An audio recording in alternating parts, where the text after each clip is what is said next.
পক্ষ চলে যায়, তারা দুর্বল হয়ে যায়, আর এক পক্ষ আবার শক্তিশালী হওয়ার জন্য তৈরি হয়। আবার যখন শক্তিশালী হয়ে কিছুদিন থাকে ওরাও বিদায় নেয়। আসলে বলেন তো এই ক্ষমতাটা চিরস্থায়ী কিনা?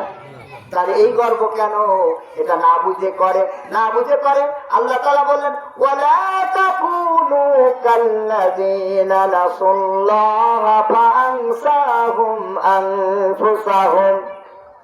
আমার আল্লাহ তাআলা চমৎকার করে বর্ণনা দিয়ে বুঝায় দিয়েছে, যারা আমি আল্লাহকে ভুলে যায়, আমার কথাগুলো যারা বুঝতে পারে না, যারা আমার কথা মতো চলে না, আমার আইন যারা মানে না, সমাজের ভিতর যারা আমার আইন বাস্তবায়ন করে না, তাদের মনের নিজের মানুষের তৈরি করা আইন দিয়ে যারা সমাজ চালায়, রাষ্ট্র চালায়, দেশ চালায়, ওদের ভিতরে একটা জিনিসের বড় অভাব, আমার আল্লাহর নিয়ম সম্পর্কে ওরা বুঝতে পারে না। জোরে বলেন ঠিক কিনা?